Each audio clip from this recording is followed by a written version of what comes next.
नमस्कार दोस्तों, शौक बड़ी चीज। वैसे तो ये लाइन एक विज्ञापन की टैगलाइन है, लेकिन आज इसका इस्तेमाल प्रधानमंत्री मोदी के संदर्भ में, उनके शौक के संदर्भ में। किसी देश का प्रधानमंत्री अगर शौकीन हो तो उसकी कीमत जनता चुकाती है और शौक प्रधानमंत्री का पूरा होता है। प्रधानमंत्री मोदी को सरकारी गाड़ियों का काफिला पसंद नहीं था, तो उन्हें बदलकर नई गाड़ियों का काफिला उनकी सेवा में तैनात हो गया। प्रधानमंत्री मोदी को वीवीआईपी जहाज पसंद नहीं था, तो 2 नए वीवीआईपी जहाज आकर एयरपोर्ट पर लैंड हो गए, पार्क हो गए। कीमत 8,500 करोड़। प्रधानमंत्री मोदी को पीएम आवास पसंद नहीं, तो 15 एकड़ में पीएम आवास बन रहा है। प्रधानमंत्री मोदी को पीएमओ भी पसंद नहीं, तो सेंट्रल विस्टा की गोद में उनके लिए खास तौर से पीएमओ बन रहा है। कपड़ों का तो कहना ही क्या, कितनी बार कपड़े बदलते हैं, साल में कितने कपड़े पहनते हैं, साल में कितने कपड़े सिलवाते हैं, और कई बार एक दिन में कितने कपड़े बदलते हैं, इसका आकलन दुनिया का कोई ऑडिटर, कोई रिसर्चर नहीं कर सकता। किसी आरटीआई से, किसी सीएजी रिपोर्ट से यह पता नहीं चल सकता कि 365 दिन में प्रधानमंत्री मोदी कितने तरह के जैकेट, कितने तरह के कुर्ते और अपने शौक को पूरा करने के लिए उनके वार्डरोब में कितनी बड़ी संख्या में उनके कपड़ों का भंडार है। लेकिन आज दोस्तों कपड़ों की बात नहीं, आज बात उनके बंगलों की, आज बात उनके पीएमओ की। आज खबर छपी है टाइम्स ऑफ इंडिया में। उस खबर के हवाले से पीएमओ और पीएम आवास को लेकर विस्तार से कुछ जानकारियां दी गई है। मैं इस वीडियो में वही जानकारी आपको दूंगा। मकसद ये कि प्रधानमंत्री अपने लिए घर बनवा रहे हो, पीएमओ बनवा रहे हो, सेंट्रल विस्टा बनवा रहे हो, और जो कुछ भी कर रहे हो उनका शौक है, और इस शौक की कीमत देश आज भी चुका रहा है और आगे भी चुकाएगा। फिलहाल बात उस खबर की जिसका जिक्र मैंने किया। टाइम्स ऑफ इंडिया के हवाले से एक खबर है जिसमें कहा गया है कि जो नया सेंट्रल विस्टा बन रहा है, जिसमें प्रधानमंत्री निवास, मंत्रियों के दफ्तर और बहुत सारी चीज़ें ऐसी होगी, जो सरकारी मंत्रालय और कई एकड़ में जिसका विस्तार हो रहा है, जिसको लेकर बहुत विवाद है और लगातार उस पर बात होती है। लेकिन खास बात प्रधानमंत्री निवास और प्रधानमंत्री कार्यालय की, पीएमओ की। तो जो जानकारी है उसके मुताबिक हेडिंग यही है, work in PM residence likely to start in August. और उसमें खबर क्या है, मास्टर प्लान के मुताबिक पीएम रेजिडेंस करीब 15 एकड़ में होगा, जिसमें 10 लो राइज बिल्डिंग होगी, सिर्फ 2 फ्लोर की। गौर से सुनिए, यह देश के प्रधानमंत्री का नया बंगला या बंगलों की सीरीज बन रही है, क्योंकि उन्हें पुरानी कोई चीज पसंद नहीं, हर चीज पूरे घर की बदल डालूंगा। तो इसमें आगे है कि सीपीडब्ल्यूडी के मुताबिक इसमें कोई बेसमेंट नहीं होगा। सूत्रों के मुताबिक पीएमआर यानी पीएम रेजिडेंस एक कंप्लीट कॉम्प्लेक्स होगा, जिसमें पीएम का आवास भी होगा और पीएमओ भी। साउथ ब्लॉक के पीछे के हिस्से में बनेगा। प्लान के मुताबिक पीएमआर कॉम्प्लेक्स में 112 गाड़ियों की पार्किंग होगी और 1000 स्टाफ के बैठने की क्षमता होगी। टाइम्स ऑफ इंडिया के हवाले से बता रहा हूं। पीएम की सुरक्षा में तैनात एसपीजी के लिए एसपीजी बिल्डिंग भी करीब 2.5 एकड़ में होगी, और ये भी पीएम रेजिडेंस के पास होगी। तो 15 एकड़ में प्रधानमंत्री का पीएम रेजिडेंस और पीएमओ बन रहा है। नया सब कुछ बन रहा है, बुलडोज करके मिट्टी में मिला के नया बन रहा है। हर चीज नई चाहिए प्रधानमंत्री मोदी को। फर्क यह है कि कपड़ों के बारे में हम नहीं जानते, हालांकि उनको कोई गिफ्ट भी करता होगा, क्योंकि एक बार 10 लाख का सूट एक बार बहुत चर्चा में आया था जब ओबामा से मिले थे। कहा गया गुजरात के किसी व्यापारी ने गिफ्ट किया, बाद में उसकी नीलामी करोड़ों में हो गई। बाकी का मैं जानता नहीं, लेकिन इतनी जानकारी मिलती है कि बहुत खास दर्जी है जो उनके लिए कपड़े सिलता है। वो शौक तो चलिए उनका अपना शौक है, लेकिन ये जो शौक है इसके खर्च, इस पर पूरा उसकी लागत देश वहन कर रहा है। इसको गौर से सुनिए। उसी में सीपीडब्ल्यूडी ने अभी पीएमआर की डिटेल बजट तो नहीं दिया है सीपीडब्ल्यूडी ने, लेकिन सेंट्रल विस्टा डेवलपमेंट की लागत करीब 13,400 करोड़ है, जो बार बार जानकारी आती है। लेकिन इसमें 13,400 करोड़ में नई संसद और राजपथ के सामने जो रीडेवलपमेंट होगा वो शामिल नहीं। 22,000 करोड़ इसकी कीमत होगी सेंट्रल विस्टा की। हालांकि इस बारे में भी अगर कहें, जो लागत है सेंट्रल विस्टा डेवलपमेंट की लागत, ये भी लागत करीब 1,600 करोड़ बढ़ी है। पहले इसकी लागत कम थी, 11,794 करोड़ थी, जो अब बढ़कर हो गई 13,450। तो अगर 22,000 करोड़ भी आज कही जा रही है तो 4-5 साल में पूरा होगा, कुछ समय बढ़ेगा तो हो सकता है 2-4-5 हज़ार करोड़ और बढ़े। तो ये बढ़ेगा, जनता का पैसा है, जनता देगी, सरकारी खजाना है जहाँ से जनता का पैसा जहाँ जाता है। तो इसमें आगे कहा जा रहा है कि अब इसमें एक और बात है, आज हाईकोर्ट में सुनवाई थी, किसी ने रिट डाली थी कि सेंट्रल विस्टा प्रोजेक्ट रोका जाए। हाईकोर्ट ने उस रोक को की याचिका को खारिज कर दिया और याचिकाकर्ता पर खबर कहीं देख रहा था 1 लाख रुपए का जुर्माना भी लगाया गया कि आप खामखा इसको रोकना चाहते हैं। ऐसी कोशिशें बहुत हुई, हर याचिका या हर कोशिश खारिज हुई। और इस दौर में, पेंडेमिक में, जब सारे काम धाम बंद हैं, बहुत जगह पूरी तरह लॉकडाउन की स्थिति है, ऐसे में भी सेंट्रल विस्टा का काम लगातार चल रहा है और इसको लेकर भी बहुत बवाल और सवाल उठे हैं। लेकिन वो काम चल रहा है क्योंकि उसे आवश्यक सेवा माना गया, इसेंशियल सर्विस माना गया। अब इसी में बात है कि प्रधानमंत्री मोदी खुद को फ़कीर कहते हैं, अपने भाषणों में कहते हैं मैं तो फ़कीर आदमी हूँ, झोला उठाकर चल दूंगा। और आपको याद होगा प्रसून जोशी का एक चर्चित सवाल प्रधानमंत्री मोदी से इंटरव्यू में, क्या आप में तो एक खास किस्म की फ़कीरी दिखती है। तो फ़कीर प्रधानमंत्री 22,000 करोड़ का सेंट्रल विस्टा बनवा रहे हैं। 15 एकड़ में प्रधानमंत्री का बंगला और प्रधानमंत्री का कार्यालय होगा, और बाकी जिक्र मैंने किया।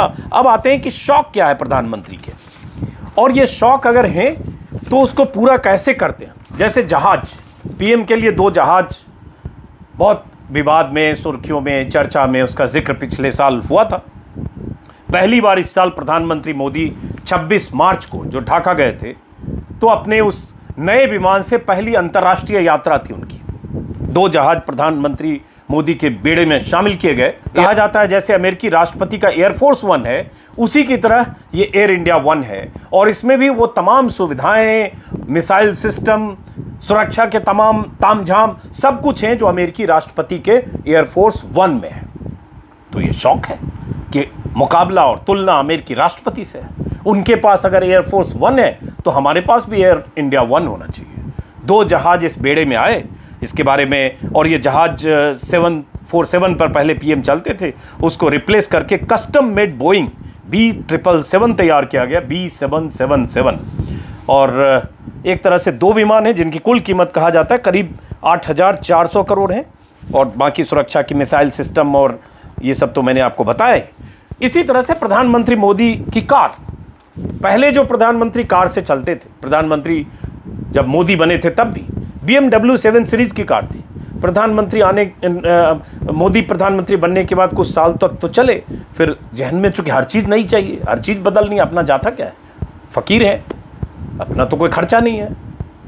उनके समर्थक लोग भी कहते हैं कि प्रधानमंत्री का क्या है, कोई परिवार नहीं है, उस तरह से कोई परिवार पर खर्च नहीं करते हैं, भाई और रिश्तेदार हैं उनको पास रहने नहीं देते हैं। प्रधानमंत्री तो फ़कीर आदमी है। लेकिन फ़कीर आदमी को नई चीज़ें चाहिए, नया घर, नया मकान, नया दफ्तर, नया बंगला, नई गाड़ी, नया जहाज, कपड़े तो मैंने आपको जिक्र किया ही, हर चीज़ नई चाहिए। तो गाड़ियों का काफिला भी बदला गया। और 71वीं वर्षगांठ जब थी आज़ादी की, पहली बार देश ने देखा कि प्रधानमंत्री मोदी रेंज रोवर के काफिले पर सवार होकर लाल किले के पास पहुंचे थे। जो पहले BMW 7 सीरीज थी उसको बदल दिया गया, और उसके खर्च को लेकर, कितने में गाड़ी आई उसको लेकर तमाम तरह के आंकड़े हैं, इसलिए उसमें नहीं जाता हूँ, चूँकि कस्टम मेड होता है, उसमें सिक्योरिटी के बहुत इंतज़ाम होते हैं, बुलेट प्रूफ होता है। कोई 8 से 10 करोड़ लागत बताई जाती है, कहीं 4 से 6 करोड़ भी है। अब उसके एग्जैक्ट लागत का नहीं पता, लेकिन सवाल बदलने का है। तो क्यों बदला, इसको लेकर एक दिलचस्प खबर छपी है।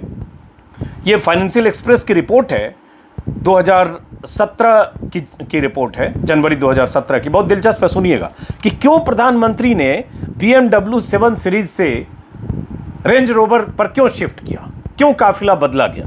तो इसने लिखा है, फाइनेंशियल एक्सप्रेस के हवाले से ही बता रहा हूँ, BMW 7 सीरीज सेडान है, इसलिए आगे बैठे या पीछे बैठे बाहर से विजिबिलिटी बहुत कम होती है। सेडान मतलब कार की छत नीची होती है, नीचे रोड क्लियरेंस कम होता है, तो इसलिए दिखती कम है, बाहर से जो बैठे हैं वो लोग दिखते कम। इसी में आगे लिखा है दिलचस्प ढंग से, जबकि रेंज रोवर का जो ग्लास विंडो है वो बड़ा होता है, ऊंचा होता है, और बड़े साइज की एसयूवी होने के नाते फ्रंट सीट पर बैठा आदमी ठीक से दिखता है। इसमें अंग्रेजी में जो लिखा है इंटरेस्टिंग है, while sitting in the front और the rear of the 7 series gave minimal visibility inside, the Range Rover with its large glass housing commanding tall and large size offers a greater view of the Prime Minister in the front seat of the car. Front seat पर बैठे हुए prime minister का greater view range rover देता है, क्योंकि SUV है, height है, window बड़ा है और प्रधानमंत्री को दिखना है।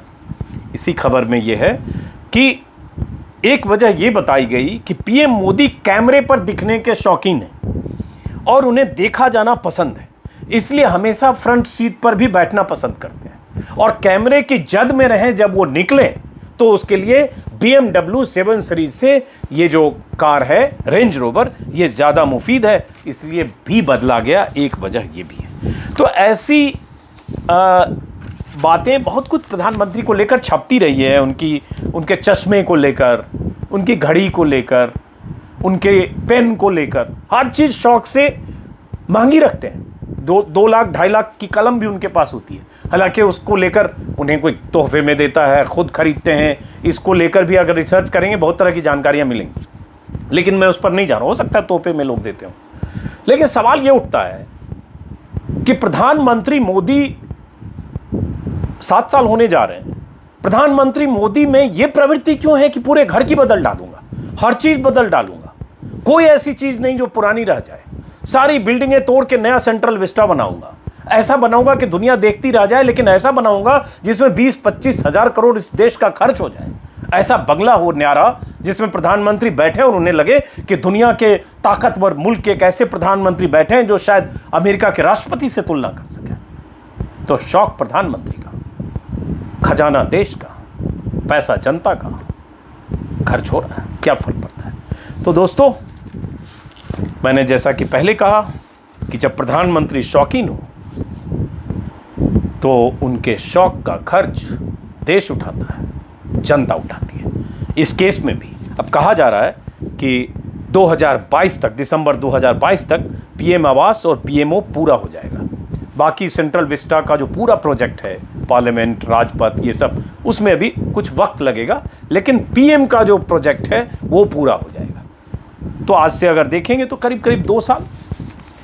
तो फिलहाल मकसद दोस्त यही बताने का था। इसको लेकर बहुत सवाल विपक्ष के नेता भी उठाते रहे हैं, मैं उसके डिटेल में नहीं जाता हूं, आप सब लोग जानते हैं। आज ये चूंकि टाइम्स ऑफ इंडिया में ये खबर दिखी, इसलिए मुझे लगा कि डिटेल चूंकि जानकारी थी, 15 एकड़, इतने लो राइज, इतने बिल्डिंग, तो मुझे लगा आप तक पहुंचनी चाहिए।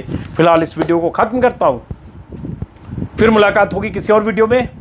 अगर आपने मेरे YouTube चैनल को सब्सक्राइब नहीं किया है तो सब्सक्राइब करेंगे, मुझे अच्छा लगेगा। मेरा फेसबुक पेज भी है, उसे लाइक करें, फॉलो करें, इससे मेरा हौसला बढ़ेगा। नमस्कार।